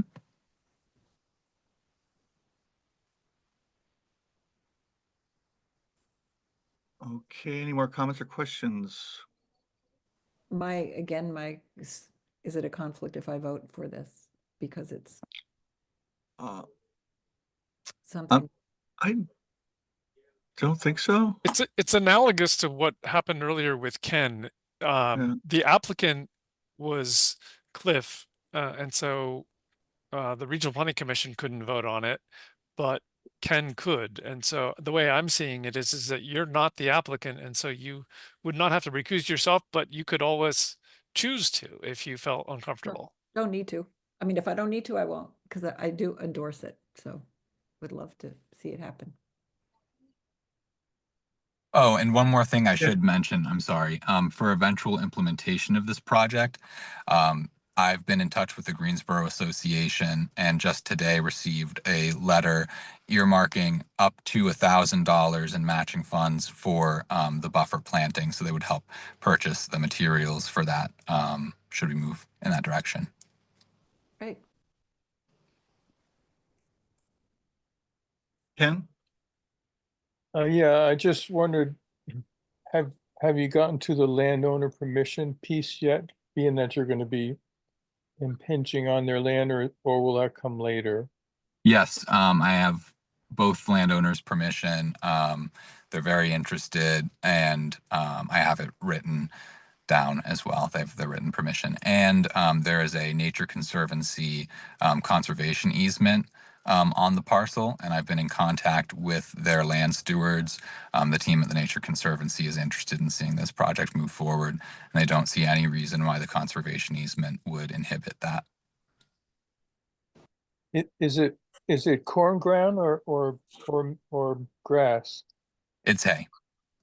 And the people haying it are not the landowners. I believe that there's some informal unwritten lease on those hay fields there. And so one aspect that would still need to be done is a conversation with the farmer, but ultimately it's the landowner's choice how to use those fields, and they're fully on board. I make a motion to approve, oh gosh, the name of the project, the Caspian Porter's Brook Riparian Buffer. Oh gosh, never mind. I shouldn't be the one. I think we can accept that if you give the price, maybe if it's there. Yes, I had dropped the price in the chat, the size of the request in the chat a moment ago. He's requesting $10,040. Okay, this is Erin DeVries making a motion to approve the project in Greensboro. Will Marlier requesting $10,040. I hear Aaron's making a motion to approve this project for that amount. Do I hear a second? I'll second it. Who was that? Oh, was that Christine? All right, I hear a second by Christine to approve that project and that amount. All in favor, say aye. Aye. All opposed, nay. All right, the ayes have it. Project's been approved. Thank you, everyone. I really appreciate it. Thanks, So Will. Peter, would you like me to quickly tee things up and then ask you to make presentations on the applications? And so Peter, please give us presentations on your applications. And I understand you'll be recusing, but since Dan is here, he can fill in as your alternate. So get started with whichever project you would like and just identify it. All right, I guess I'll start with the biggest one, preliminary design. That's just a map of the area just to start off with. This is Hyde Park. This is the entrance to 10 Bends Association floodplain restoration area of 59 acres. This has been a project that's been in the works for quite a few years. But we now want to bring it to preliminary design, and it was originally going to be probably funded by BRIC, but that was taken away the week that we were going to hear that it was a strong application, but there's no money. So that was a bummer, and I decided to hit up the QUISP for it because it does have a potentially great phosphorus reduction. So this is 10 Bends expanded phase 2. We're calling it phase 2 floodplain restoration preliminary design. It's called phase 2 because we initially created a preliminary design in the northern corner of this section, and it was we ran into some landowner trouble on that particular section, and they were not interested in working with us anymore. So we decided to work with the rest of the 10 Bends community and they are very supportive of us going forward with a preliminary design for a floodplain restoration, improve watershed function and storage for flooding, as well as phosphorus reduction, and also the co-benefits that includes about a little bit of tourism because they have an angler's entrance in this particular section. So they're it's restricted mostly the area, but that one section is kind of opened for fishers. So it's approximately 59 acres. I just show you the map. So the scope of work would include existing conditions assessment. There has been some work already done, flood modeling by Watershed Consulting. Watershed Consulting is the one that wrote this proposal, essentially. And I've worked with the 10 Bends Association for years on many other projects. So we have a good relationship, and they're really open to working with us. So out of this will come develop up to 3 alternative design concepts to assess potential benefits and costs, different approaches to the proposed floodplain restoration project in the location. Obviously, the normal sort of things that go with this: permit review, H&H modeling, and then the 30% design and cost estimate as deliverables. This is the cost proposal. That doesn't include the my administrative fee. So you probably, I do have the total, I think it's 66,215 and 40 cents. I asked Watershed Consulting to come up with a figure for a P reduction based upon interim P reduction calculator, stream and floodplain restoration projects and on perennial streams. The final number was 134.7 kilograms per year.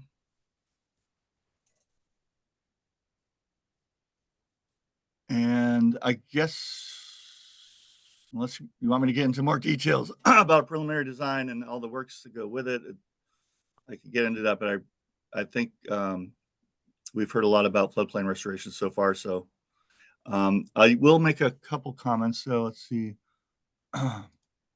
Just to show you what the area is like.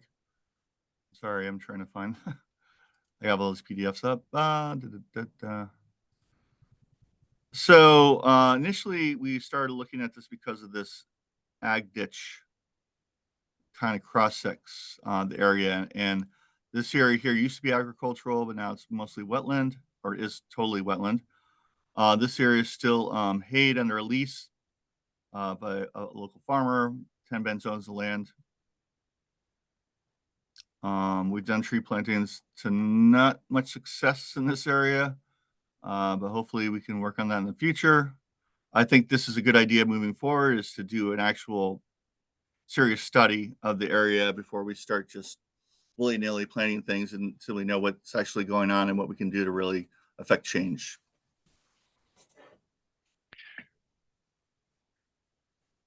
Was there anything more you wanted to add, Peter? No. I think that's good. I'll just bring up the, I guess, kind of narrative if people are interested. Unless you want me to not share anymore, but. Well, let me ask if anyone has any questions for Peter. Well, this is Ken. I didn't know, are you going to be removing material in this area also, like the other two projects? Well, that will entirely be conditional to what the results of the design is. Its potential. There is potential that we would, one of the ideas that came initially was that ag ditch area or stream, I call it, really could be shaped back and with plantings terraced. That would help open up the floodplain. Culvert replacements probably when where the town meets the area, because there's a steep sort of slope moving down to this flat area floodplain, and there's a lot of culverts that aren't really functioning like they should. We would like to probably remove some berms where they are. So yeah, I mean, I can only guess that would probably be part of it. Maybe and NRCS was considering back in the day when they were first working with this group of doing the plugs and on the ag ditch so that the water would flow over into wetland areas and it could act as a sponge.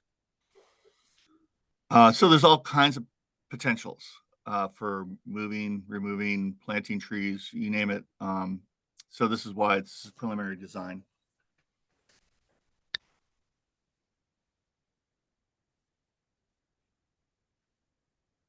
Okay, I see a note from Lauren. I'm just wondering if that's a question that needs to come up, proposed for future. It does not. It's not relevant to this conversation. Okay, thanks. Does anyone else have any questions for Peter about this particular application? It's about 11 minutes. Peter? I have one more comment about it before you ask a question. So this is potentially in the future, if it is to be implemented, it could be a hazard mitigation grant like the previous one. Okay. So that's it. Okay. Well, on a related note, could you just refresh my memory about where the estimated implementation costs that you had included in the application came from? Can you remind me what that number is? I think it was 220. Oh yeah. That just came. Was that Watershed's number? Yeah, that's Watershed's number. And again, as I think both Megan and Lauren have said, these are huge guesses based upon their previous experience, so okay. Yeah. All right, thank you. Does anybody else have any other questions, or would it be time for the body to consider a motion?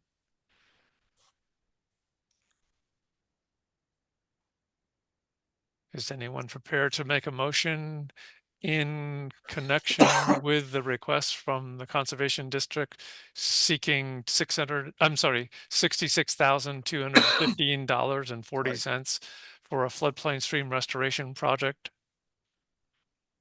I'll make a motion. Thank you. Megan Rodier from LCPC. Okay, thank you, Megan. Is there anyone who would say? I don't have to repeat it, do I? Okay, no, I Under think pain of death. I understood you were making that motion, which had been stated. So if you're okay with that, and I see that Brad seconded, are there any additional comments to be made regarding this?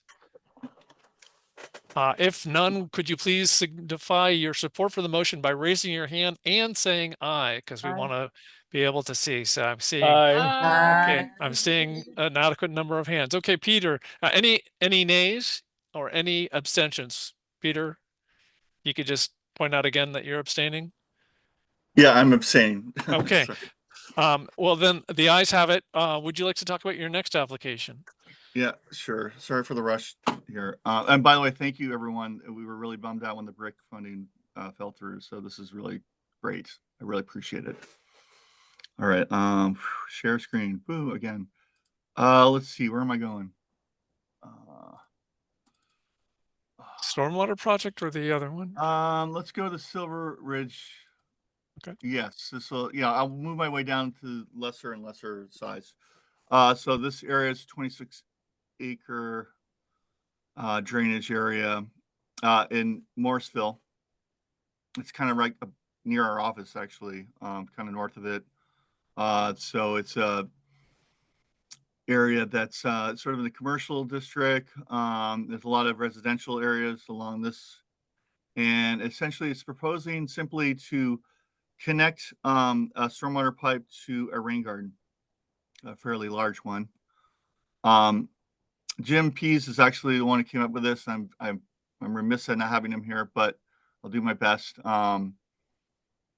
It does say that the estimated amount ultimately would be 50,000. This is a final design project, so let's see what the 24,000 is the current estimate on that for the final design, and then the 50,000 would be for the construction of this significant rain garden bioretention area.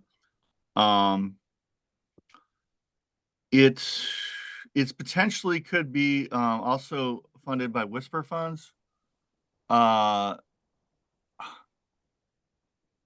trying to remember Whisper. Do you want me to help, Peter? The acronym again. I'm sorry. Oh God, I've always tried to figure the Whisper program out, and I've never really had luck. But Watershed infrastructure support projects. That's not right, but that's what I'm going with. Good job. So I do have a question for you, Dean, in that regard after I finish this little presentation. So there's only one landowner impacted, and he's agreed. That's where the rain garden would be.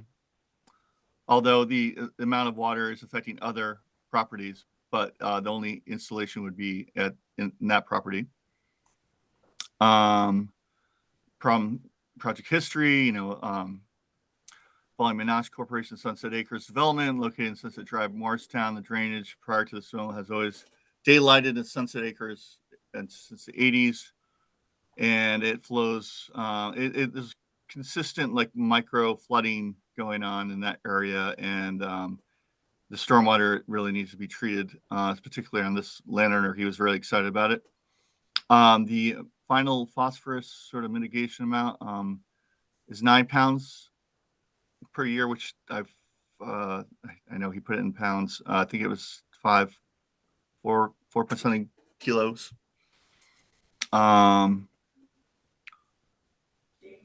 Project window. So yeah, I already described the drainage pipe. It's basically connecting drainage pipe to this rain garden. This is unlikely. Hopefully, we wouldn't use an under drain.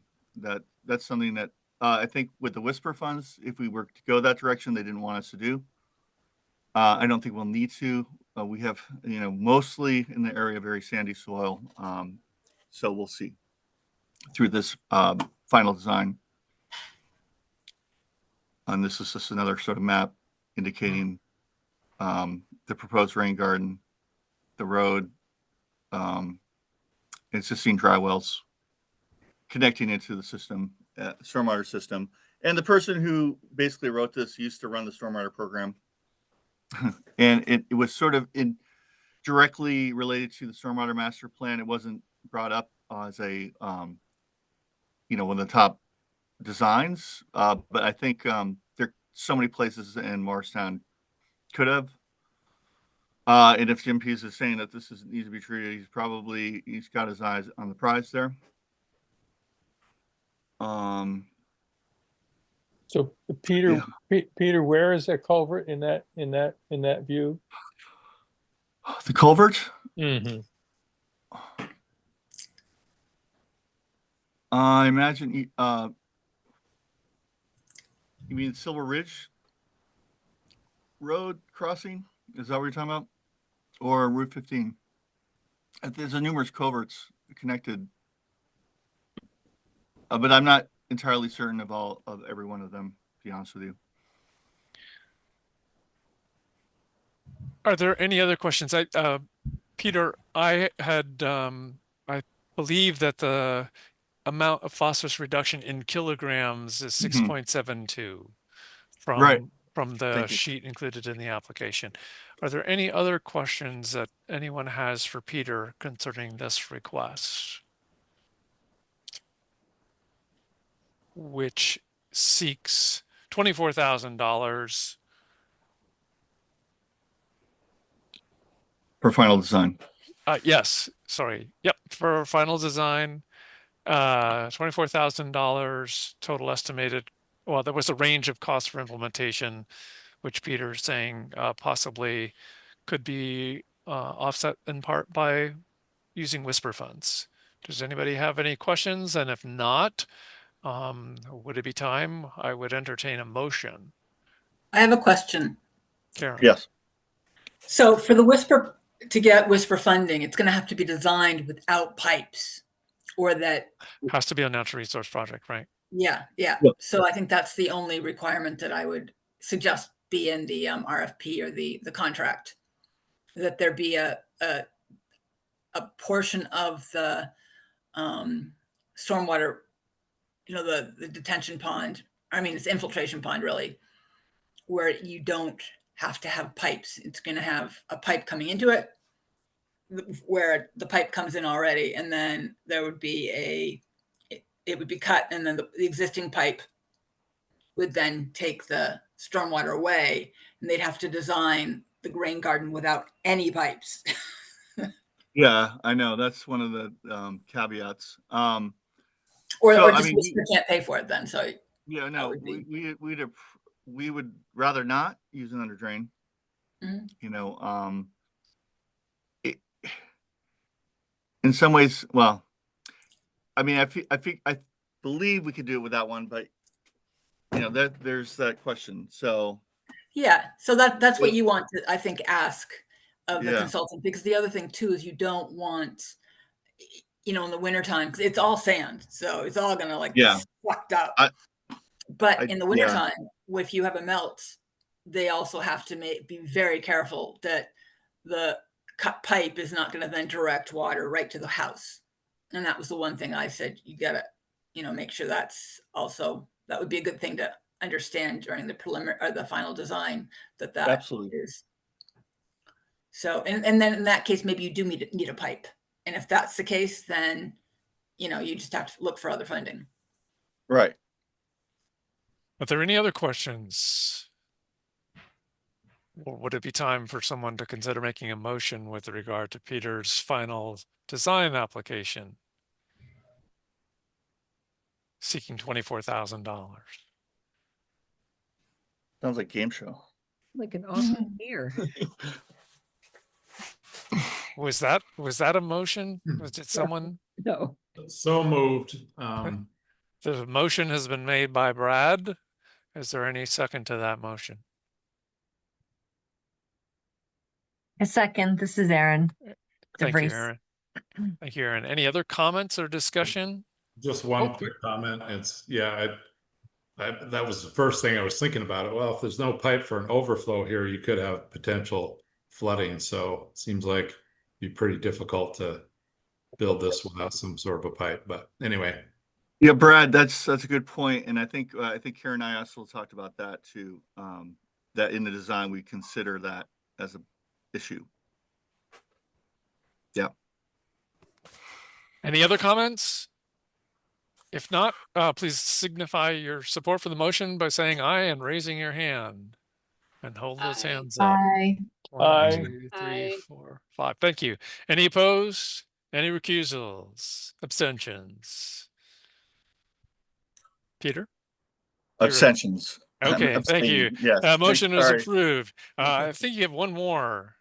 Yeah, and I'm gonna. And it's 4:01, and I don't know whether I or know, not. it's fine. I'm gonna do it real quick, but the problem with this is I'm gonna be asking a huge favor of everyone on this one. Okay, so this came out of the Lake Elmore Watershed Action Plan, and it's came up as second really at the Fish and Wildlife Access to put in stormwater treatment. So that would include basically some bioretention areas and some shoreline plantings, basically. It doesn't have a big P reduction in terms of what we're looking for. It's like 0.2, but actually it's 0.24. I just checked back with not that makes a difference. With my engineer, Fitzgerald Environmental, who did this design. What I'm going to request is that the final figure, which is 19,826.84, is that because this had been a design build project, that we had got the design done, and I had assumed that we were going to get the build funds through the same grant, and the funding ran out, and I'd promised I should never do this again. I'll never promise anything again. That this would be installed through that, and I was remiss in that.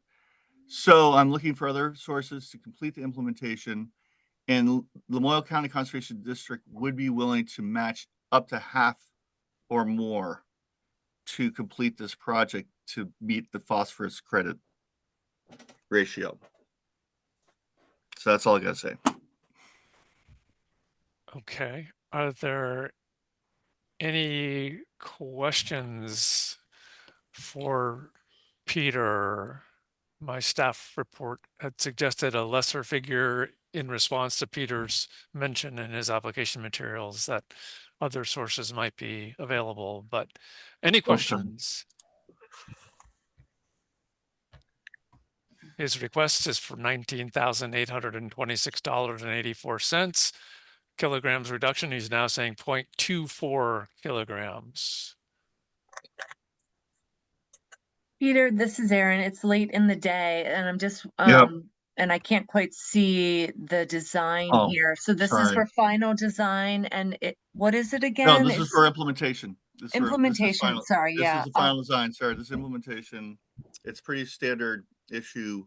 A couple of bioretention areas and some plantings. It's a parking lot. It's fairly flat. Yeah. So Peter, I have one question. You have Fitzgerald who came up with the phosphorus reduction estimate. In the Missisquoi Basin, the Basin Council funded a shoreland restoration project. There was an initial estimate, and then that number was severely cut back. Have you run those numbers by anyone like Allison Marcioni as a second opinion regarding the cost? Regarding phosphorus reduction. But I put my second opinion in and I came up with a lesser figure, but I'm not an engineer. So 0.2 was 0.24, whatever that means. Sorry. But so you're saying you really only need like roughly $10,000 because the other half is going to be matched. Yeah, we could match it for sure if that if that's going to make it more palatable. And plus, I wanted to also note that signage would be put in place. At the greeters area, describing Lakewise as well as all the other projects going around. And we have another project that's being finished across the lake that's also going to provide that. So that we're really sort of advertising best management practices along the lake, so that this is a recreational co-benefit that's major because this is the most frequented spot in aside from the park across the lake. If the award was 10,000, roughly half, that's a phosphorus cost effectiveness of 41,600 and change per kilogram, just to give you something to compare some of the other projects to. And that's about what sort of kind of mark for stormwater projects in general, right? Somewhere around there, or is it? I'm trying to remember. Well, less than 50 and substantially less if wherever possible, but Right. yeah, 10,000 would be 43. 41, And sorry. we 41. would be more than willing to match that. Any other questions or comments for Peter? Is anyone prepared to make a motion with regard to his request for implementation funds for his project? And I see Megan's hand. Sorry, just real quick, how would you match that, Peter? You said it would just be, like, what would the funding source be? Just your internal funding, or? Core funding, like not Okay. core funding, but our general, like we have donations and general funding that we get Right. through our membership, and we needed a little bit, but I think for the outreach potential on this and just where it's gone, we're willing to do that, and I've talked to the board about it too, and I don't think they're worried that we're going to become fiscally insolvent because of Great, it. yeah, just double checking. Yeah, it's a Yeah. non-reporting match. So Yeah. Any other questions or comments? Would anybody be inclined to make a motion? It's 4:08. Oh, this is Erin. Goodness. I make a motion for Peter's project.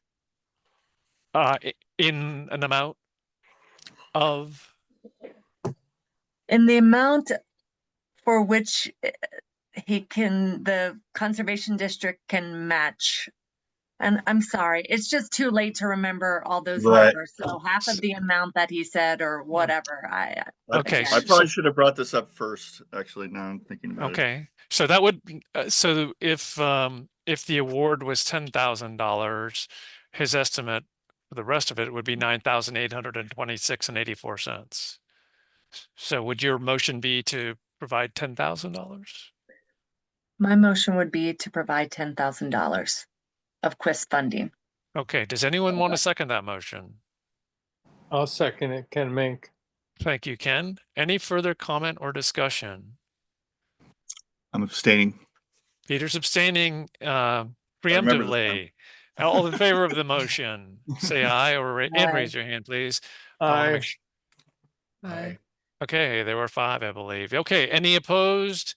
And we know Peter has abstained. Okay, Peter, you have the gavel back. That motion passes. Thank you, everyone. I really appreciate it. Okay, where are we at? Are we ready to? I know there was other things on the agenda, but I think we're at the conclusion phase. Okay. Where I can tell you that your next meeting is July 24th. It's going to be the annual meeting.